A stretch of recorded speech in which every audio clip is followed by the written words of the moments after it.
Muchas gracias a los organizadores y también a todos vosotros por estar aquí. Hoy mi objetivo es tratar de explicaros lo que las células madre pueden y también lo que, en mi opinión, no pueden hacer por nosotros. Para intentar explicaros lo que hacemos en mi laboratorio, básicamente tratamos de responder una pregunta que muchos otros científicos se han planteado antes. Básicamente lo que tratamos de entender es cómo se puede formar un cuerpo humano completo a partir de una única célula que resulta de la fecundación del óvulo por parte del espermatozoide. Esta primera célula que surge tras la fecundación es lo que denominamos en el argot científico el cigoto, y básicamente, una vez que se forma, este cigoto comienza a dividirse, a multiplicarse y a generar un número cada vez mayor de células. Casi simultáneamente, a medida que estas células se van dividiendo, también comienzan a ser capaces de transformarse y dar lugar a otros tipos celulares a través de un proceso que denominamos diferenciación celular. Estos procesos de multiplicación y diferenciación celular ocurren simultáneamente durante la formación primero del embrión y luego del feto, y esto es lo que al final permite que se formen y aparezcan todos los órganos y tejidos que forman nuestro cuerpo, y que en conjunto suman más de 30 billones con B de células de más de 200 tipos diferentes. Y esto, insisto, se consigue a partir de una única célula, del cigoto, y en apenas 9 meses, que es lo que dura la gestación en humanos, lo cual creo que estaréis de acuerdo conmigo, es algo realmente prodigioso. En parte, la capacidad para generar toda esta complejidad celular que os acabo de explicar reside en unas células que aparecen muy pronto durante el desarrollo embrionario. Una vez que se forma el cigoto, como os explicaba, comienza a dividirse. Al cabo de unas pocas divisiones, da lugar a una estructura embrionaria que llamamos blastocisto. Pues bien, en este blastocisto existen unos pocos cientos de células, todas ellas similares entre sí y con una propiedad realmente única y especial que denominamos pluripotencia,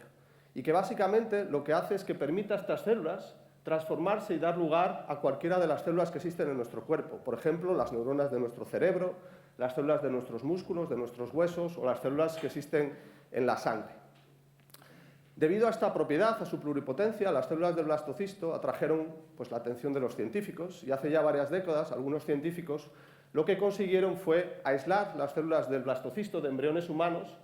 y mantenerlas vivas en el laboratorio. Para ello, lo que se hace básicamente, como digo, es aislar células de embriones humanos en unos recipientes de plástico, de vidrio, que llamamos placas de cultivo, y luego, para mantener a estas células vivas, se les añade una especie, vamos a decir, de sopa nutritiva, de comida para células, y con esto conseguimos sobre todo dos objetivos. En primer lugar, como digo, que se mantengan vivas las células y que mantengan esa propiedad de su pluripotencia, pero además también lo que conseguimos es que se vuelvan inmortales y que se mantengan dividiéndose indefinidamente y manteniendo su pluripotencia. Estas células, aisladas originalmente del blastocisto de embriones humanos y que luego podemos estudiar y mantener indefinidamente en el laboratorio, es lo que llamamos células madre embrionarias. Y tienen, como os acabo de explicar, dos propiedades fundamentales: su inmortalidad y su pluripotencia. Debido a estas dos propiedades, las células madre han atraído desde hace mucho tiempo la atención de los científicos, ya que siempre se ha pensado que podían tener un gran potencial médico y terapéutico. Sin embargo, durante muchos años, la investigación con células madre se vio frenada por cuestiones de tipo ético, ya que, como os acabo de explicar, para poder obtener estas células es necesario usar y destruir embriones humanos. En los próximos minutos os explicaré, en primer lugar, cómo estas barreras éticas se han conseguido eliminar prácticamente en los últimos años, y después os explicaré cuáles son, en mi opinión, las principales aplicaciones de este tipo de investigación con células madre. Pero antes de esto, me gustaría explicaros mejor en qué consiste la pluripotencia, ya que, como os he dicho, esta es una propiedad fundamental y esencial de estas células, y creo que es importante entenderlo para luego apreciar mejor lo que estas células pueden hacer por nosotros. Y para explicar en qué consiste la pluripotencia, me gustaría usar una analogía que en su día usó un científico, un biólogo de desarrollo muy famoso, Conrad Waddington. En esta analogía, Conrad Waddington representó a las células madre como unas bolas o canicas que, gracias a su pluripotencia, están en lo alto de una montaña. Como os acabo de explicar, las células madre, cuando comienza el desarrollo, comienzan a transformarse y dar lugar a todas las células que existen en nuestro cuerpo. Pues bien, en nuestra analogía, esto equivaldría con que las células madre están en lo alto de la montaña y comienzan a descender por diferentes caminos o rutas que acaban en los diferentes valles que existen en esta montaña y cada uno de los cuales equivaldría a los diferentes tipos de célula que existen en nuestro cuerpo. En nuestra analogía, esto equivaldría a que la célula madre comienza a descender por la montaña, lo hace a través de diferentes rutas o caminos que al final acaban en cada uno de los valles que equivaldrían a cada uno de los tipos celulares de nuestro cuerpo. Lo que los científicos hemos conseguido en el laboratorio es, en cierto modo, mantener a las células en lo alto de la montaña, que mantengan su pluripotencia mientras así nosotros lo queramos, y que además también lo que hemos conseguido es que cuando nosotros lo deseemos, comiencen a descender por la montaña y además lo hagan por la ruta que nosotros queramos, para así poder transformarlas en el tipo de célula que nos interese. Por ejemplo, en neuronas de nuestro cerebro. Debido a esta pluripotencia y también a su inmortalidad, las células madre, como os decía, han despertado siempre un gran interés, ya que se ha pensado siempre que podían tener muchas aplicaciones médicas y de terapia. Sin embargo, en muchos países la investigación con células madre se vio frenada por cuestiones de tipo ético, ya que en muchos países, incluso por motivos científicos, está prohibido, muy restringido el uso de embriones humanos. Sin embargo, estas barreras éticas se consiguieron eliminar casi en su totalidad hace ya más de 10 años, cuando un científico japonés, premio Nobel de Medicina, llamado Shinya Yamanaka, consiguió obtener células madre a partir de pequeñas muestras de tejido adulto. Estas células madre que podemos obtener a partir de muestras de tejido adulto es lo que denominamos células madre pluripotentes inducidas o células iPSC debido a sus siglas en inglés. Y estas células tienen realmente exactamente las mismas propiedades que las células madre embrionarias que os comentaba que se derivan de embriones humanos, ya que también son pluripotentes e inmortales. La aparición de estas células madre inducidas ha representado un hito histórico en la investigación con este tipo de células, ya que por primera vez podemos obtener estas células sin usar embriones humanos, sino simplemente, como os decía, una pequeña muestra de tejido, que puede ser una muestra de piel, una muestra de sangre o incluso una muestra de orina. Gracias a la aparición de este tipo de células, durante los últimos años hemos sido testigos de avances increíbles en la investigación con células madre, que han cambiado de forma drástica la forma en la que hoy en día podemos entender e incluso curar determinadas enfermedades humanas. A un nivel de investigación básica, una de las principales aplicaciones de la investigación con células madre es tratar de entender mejor el desarrollo embrionario en humanos. Hasta hace poco, nuestro conocimiento del desarrollo embrionario en humanos era, de hecho, bastante limitado y estaba sobre todo basado en estudiar embriones que obteníamos de modelos animales, como pueden ser el ratón, el pez cebra, la rana, etc. Sin embargo, las células madre, gracias a su pluripotencia y a su inmortalidad, nos permiten, en cierto modo, ser capaces de recapitular el desarrollo embrionario en un tubo de ensayo, en el laboratorio, y sin tener que usar ningún tipo de embrión.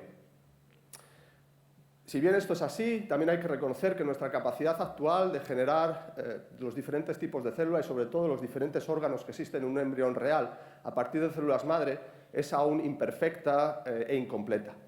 Pero en este sentido también ha habido grandes avances durante los últimos 2 o 3 años y en la actualidad tenemos estrategias que nos permiten no ya simplemente a partir de células madre obtener otro tipo de célula, por ejemplo, insisto, las neuronas de nuestro cerebro, sino que han surgido estrategias por las cuales estas células madre se pueden transformar en pequeños órganos, que denominamos organoides, que se asemejan cada vez más a los órganos que existen en un embrión, incluso en un individuo adulto. Por ejemplo, en los últimos años han surgido estrategias con las cuales, a partir de células madre, podemos obtener pequeños órganos que se asemejan a un cerebro, a un páncreas o a un intestino.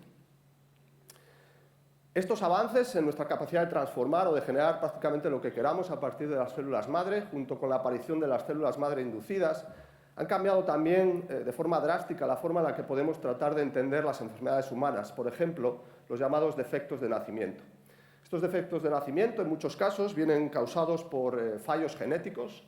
alteraciones genéticas, que producen fallos durante el proceso de desarrollo embrionario y que acaban causando que aparezcan defectos en estos pacientes una vez que nacen. Ya que los fallos o las causas de esta enfermedad ocurren durante el desarrollo embrionario, siempre han sido muy difíciles de estudiar, en muchos casos son incurables y en muchos casos las causas o los motivos exactos que provocan estas enfermedades son desconocidas. Sin embargo, con las células madre inducidas ha surgido una nueva forma de entender o de tratar de entender estas enfermedades. Por ejemplo, en uno de estos pacientes, en los cuales hay alteraciones genéticas que causan la enfermedad, Lo que podemos hacer es tomar una pequeña muestra de piel y en estas células de la piel van a estar esos fallos genéticos que provocan esta enfermedad. A continuación, estas células de la piel las podemos transformar en células madre, que van a seguir teniendo esta alteración. Y por último, gracias a su pluripotencia, estas células madre lo que nos van a permitir es tratar de recapitular el desarrollo embrionario de este paciente, cuando era un embrión todavía dentro de su madre, y tratar de observar y también de entender qué falló durante ese proceso que acabó provocando la aparición de esos defectos una vez que estos pacientes nacen. Basándonos en una idea similar, en los últimos años han surgido estrategias que nos permiten no ya solo tratar de entender, sino incluso de tratar algunas de estas enfermedades. Por ejemplo, existen enfermedades donde, de nuevo, alteraciones genéticas pueden provocar daños en tejidos, como por ejemplo puede ser la retina de nuestros ojos, que pueden provocar ceguera. En este caso, una posible estrategia sería, de nuevo, obtener células de la piel de estos pacientes, donde van a estar presentes estas alteraciones genéticas, que luego podemos transformar en estas células madre. Y el truco importante aquí es que luego, actualmente han surgido lo que llamamos herramientas de ingeniería genética, que básicamente lo que nos permiten es reparar estos fallos y obtener células madre sanas. Una vez que tenemos estas células madre sanas, gracias a su pluripotencia, las podemos transformar en el tipo celular que a nosotros nos interese. Por ejemplo, en células de la retina, sanas, sin ningún tipo de alteración genética. Estas células de la retina ahora las podemos trasplantar de vuelta en el ojo del paciente, reparar su retina y que puedan recuperar la visión. Quizás para alguno de vosotros esto que os acabo de comentar os suene casi a ciencia ficción, pero de hecho, en algunos países como Japón, donde la investigación con células madre está más avanzada y sobre todo más aceptada socialmente, es una estrategia de terapia celular que ya se está usando. De hecho, es cada vez más habitual encontrar en la prensa titulares como los que os muestro en la imagen, que claramente ilustran que la terapia celular basada en el uso de células madre es una estrategia real que se está usando para curar enfermedades que hasta hace poco se consideraban realmente incurables. Este tipo de noticias, por supuesto, pueden crear euforia, optimismo, pero a la vez hay que ser cauto, porque la investigación con células madre todavía tiene sus riesgos. Por ejemplo, como os comentaba, nuestra capacidad de transformar estas células madre en cualquier tipo de célula o tejido que queramos es aún imperfecta. También, si usamos las células madre para trasplantes, aún existen riesgos. Por ejemplo, sabemos de casos donde han ocurrido respuestas inmunes indeseadas. También, mientras mantenemos estas células madre en el laboratorio, puede que acumulen alteraciones genéticas y si luego usamos estas células para trasplante, en cierto modo les vamos a pasar estas alteraciones genéticas a estos pacientes. Por último, una propiedad muy importante, como os decía, de las células madre es su inmortalidad. Y esta es una propiedad que comparten con las células del cáncer. Por tanto, si usamos células madre para trasplantes y no están perfectamente diferenciadas y retienen parte de su inmortalidad, lo que podría pasar es que estas células provoquen la aparición de tumores en estos pacientes que reciben este tipo de trasplantes. En cualquier caso, creo que existen motivos claros para el optimismo, ya que estos riesgos se están minimizando, cada vez son menores, y por tanto creo que no es descabellado pensar que en unos años las terapias basadas en el uso de células madres se puedan usar para curar un número cada vez mayor de enfermedades. Esto, junto con otros avances médicos, creo que lo que puede hacer es que en unos años veamos cómo la terapia basada en células madre puede ayudar a expandir nuestra esperanza de vida actual. Dicho todo esto, me gustaría que entre todos imaginásemos que efectivamente en unos años estos riesgos y problemas que yo os he contado que aún existen se van a solucionar. E insisto, creo que esto no es descabellado, pues algo que la ciencia nos demuestra una y otra vez es que lo que hoy nos parece ciencia ficción en unos años puede convertirse en una realidad. Pues bien, si imaginamos que estos problemas se solucionan, creo que lo que deberíamos realmente plantearnos es cuáles deben ser los principales objetivos de la investigación con células madre. En mi opinión, y ahora me gustaría hablar no como un científico, sino como un ciudadano más, en mi opinión, creo que el objetivo no debería ser expandir nuestra esperanza de vida de una forma dramática, sino sobre todo mejorar la calidad de la misma. Dicho de otra forma, creo que el objetivo no debe ser que alcancemos la inmortalidad, ni siquiera quizás que expandamos mucho más nuestra esperanza de vida actual, al menos en los países avanzados, ya que por diferentes motivos creo que esto sería insostenible o egoísta si pensamos en los recursos limitados de nuestro planeta o si también pensamos un poco en las siguientes generaciones. En resumen, que aunque las células sean células madre, son inmortales, nosotros no lo somos y, al menos en mi opinión, tampoco creo que debamos aspirar a serlo.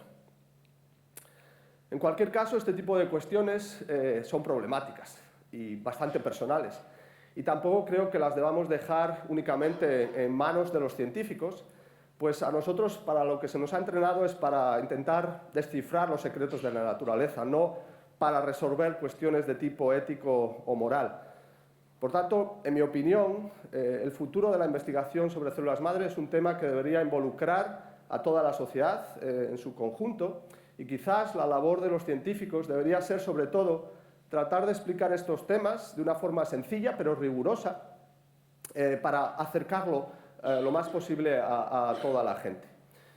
Dicho esto, me gustaría terminar mi charla simplemente planteando varias preguntas, dejarlas abiertas en el aire, y de nuevo recordaros que lo que hoy en la investigación con células madre nos parece una quimera, creo que en unos años, en muchos casos, se puede convertir en una realidad. Por tanto, creo que todos nos deberíamos plantear algunas de las preguntas que os enseño aquí. Por ejemplo, deberíamos pensar seriamente acerca de cuáles deben ser los límites éticos de la investigación con células madre. Igualmente, deberíamos pensar acerca de cuáles deben ser los principales objetivos de este tipo de investigación. Y de forma más general, creo que deberíamos plantearnos si el ser humano debe o no aspirar a la mortalidad. Muchas gracias.